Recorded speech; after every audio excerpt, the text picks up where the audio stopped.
Om Swastiastu, Assalamualaikum warahmatullahi wabarakatuh, Shalom Namo Buddhaya, salam sejahtera bagi kita semua.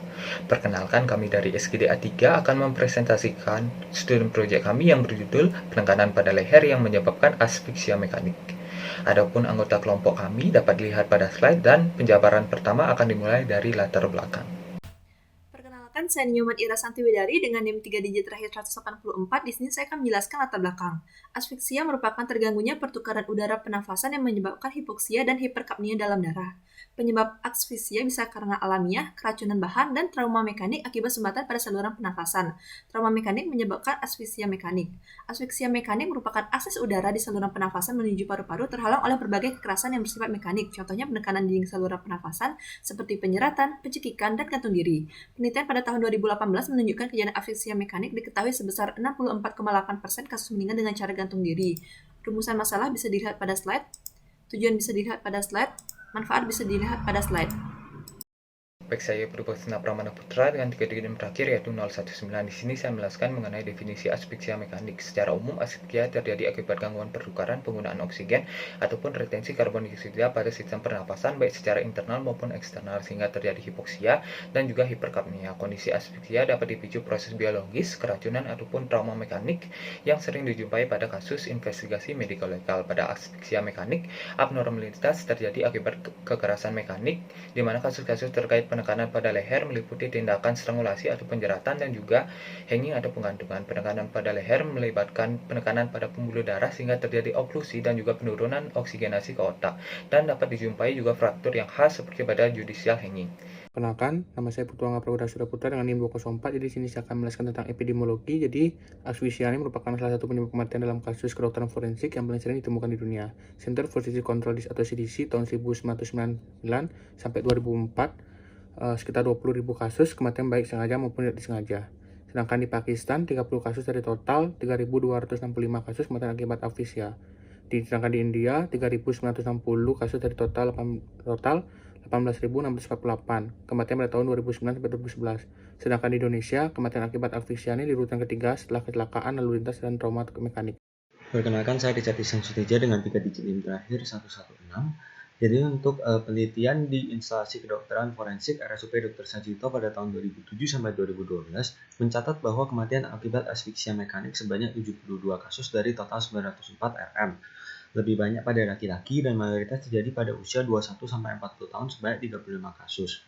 Lalu ada penelitian lain oleh Robit pada tahun 2016 di RSUP Prof. Dr. R.D. Kando, kematian akibat asfiksia mekanik sebanyak 22 kasus pada tahun 2010 sampai 2015. Jenis asfiksia mekanik yang didapatkan yaitu kasus paling banyak gantung diri sebanyak 15 kasus, kemudian dilanjutkan oleh cekikan 4 kasus, jeratan 2 kasus, dan pembengkakan 1 kasus. Perkenalkan, saya Krisanti Valentin Margarita dengan 3 digit NIM terakhir 043. Selanjutnya saya akan menjelaskan terkait etiologi. Yang pertama, strangulasi, di mana merupakan asfiksia dengan penutupan pembuluh darah dan atau saluran pernafasan akibat penekanan dari eksternal pada leher. Dibagi menjadi 3 kategori. Yang pertama itu manual strangulation atau strangulasi manual. Di sini menggunakan tangan untuk melakukan penekanan pada leher. Kemudian yang kedua ada ligatur strangulation atau cedera ligatur. Di sini menggunakan tali, kawat, atau benda serupa untuk melakukan penekanan pada leher. Kemudian yang terakhir ada yoking. Di sini yoking menggunakan lengan bawah untuk melakukan penekanan pada leher. Perkenalkan, nama saya Karina Citra Deliana dengan 3 digit NIM terakhir 218. Selanjutnya saya akan membacakan hanging. Hanging masuk ke dalam asfiksia dengan berkurangnya oksigen di dalam organ dan jaringan yang menyebabkan ketidaksadaran atau kematian. Terdapat 2 tipe hanging. Yang pertama adalah suspensi tipikal berbentuk penggantungan berbentuk terbalik seperti V. Yang kedua ada suspensi rendah, terdapat bekas penggantungan bergaris horizontal. Adanya hambatan pada jalur pernafasan, baik akibat strangulation atau hanging, dapat menyebabkan morbiditas dan mortalitas. Ketika seseorang mengalami strangulation atau hanging, baik secara disengaja ataupun tidak, maka awal mulanya akan terjadi penurunan aliran darah dan udara pada tubuh, sehingga pada akhirnya tubuh akan mengalami hipoksia cerebral dan kematian. Obstruksi pada vena menyebabkan aliran darah tidak berjalan sebagaimana mestinya, hipoksia, dan akhirnya kehilangan kesadaran. Dengan hilangnya kesadaran akan menyebabkan tonus otot menghilang dan spasma arteri yang disebabkan oleh penekanan pada karotis menyebabkan aliran darah menuju ke otak menjadi berkurang sehingga tubuh menjadi kolaps hingga menuju kematian. Perkenalkan, nama saya Putu Gangga Puspita Dewi dengan 3 digit NIM terakhir 130. Asfiksia akan mengarah menjadi anoksik-anoksia. Tanda anoksia pada jaringan dapat dibagi menjadi 2 jenis, yaitu spesifik dan juga non-spesifik. Tanda non-spesifik berupa terjadinya degenerasi parenkim pada jaringan tubuh, sedangkan tanda spesifik dapat berupa perubahan sistemik yang terlihat seperti sianosis, peningkatan permeabilitas kapiler, dan juga adanya perdarahan TKI. Nah, gejala tersebut berkembang saat obstruksi mekanis pada pernapasan selama sekitar 15-30 detik. Untuk melihat adanya bintik perdarahan serta sianosis diperlukan pengamatan dari jarak dekat dengan pencahayaan yang baik. Baik, sebelumnya perkenalkan, nama lengkap saya Maria Julieta Kalalaria Ngandarato dengan 3 digit NIM terakhir 01. Jadi selain dijelaskan oleh teman saya tadi, jika dibedakan berdasarkan karakteristiknya, gejala dan tanda asfiksia mekanik dapat dibagi menjadi 4 fase. Di antaranya, yang pertama ada fase dispnea, lalu yang kedua ada fase konfusi, lalu yang ketiga ada fase apnea, dan yang terakhir ada fase akhir. Selanjutnya akan dijelaskan oleh teman saya. Perkenalkan, saya Kak Dinda Yusri Minanti dengan 3 digit NIM terakhir 012.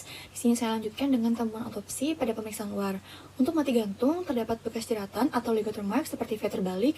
Di kulit sekeliling jeratan terlihat membentuk cekungan berwarna merah kecoklatan, kadang disertai luka lecet dan vesika kecil di pinggir jeratan. Terdapat lidah menjulur dan kadang tergigit. Lalu pada bola mata terjadi penonjolan disebabkan sumbatan pada vena.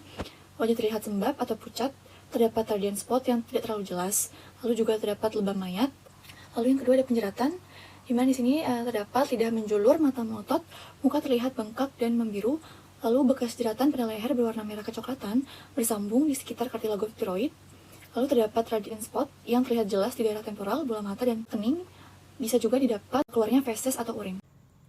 Perkenalkan, saya Diwan Arstia Budi Utami, NIM 19025-11017. Di sini saya akan mempresentasikan mengenai temuan otopsi berupa pemeriksaan dalam pada korban asfiksia akibat penekanan pada leher. Yang pertama yaitu adanya busa halus yang ditemukan pada saluran pernafasan. Yang kedua adanya peteki pada mukosa organ dalam. Yang ketiga ditemukan darah yang berwarna lebih gelap dan juga lebih encer. Yang keempat adanya edema pada paru-paru. Dan yang kelima organ yang memiliki massa yang lebih berat dan berwarna lebih gelap. Baik, perkenalkan, nama saya Kada Ayu Sri Susnayanti dengan 3 NIM digit terakhir yaitu 034. Di sini saya akan melanjutkan presentasi yaitu mengenai simpulan. Untuk pengertian dari asfiksia mekanik itu sendiri merupakan suatu kondisi udara pernapasan yang tidak dapat memasuki traktus respiratorius akibat adanya gangguan fisik atau terjadinya abnormalitas fisik berupa kekerasan mekanik. Sedangkan untuk etiologinya itu sendiri terbagi menjadi 2 tahap yaitu yang pertama fase strangulation dan hanging. Kemudian untuk patofisiologinya yaitu terjadi karena ada penekanan eksternal di vena jugularisnya. Kemudian mengenai penegakan diagnosis dari asfiksia mekanik ini terbagi menjadi 4 fase. Baik, sekian dari saya. Terima kasih. Sekian presentasi dari SGDA 3. Terima kasih telah menyaksikan dan mohon maaf bila terdapat kesalahan dalam penyampaian. Kami tutup dengan Parama Santi. Om Santi Santi Santi. Wassalamualaikum warahmatullahi wabarakatuh. Shalom, Namo Buddhaya, dan salam sejahtera bagi kita semua.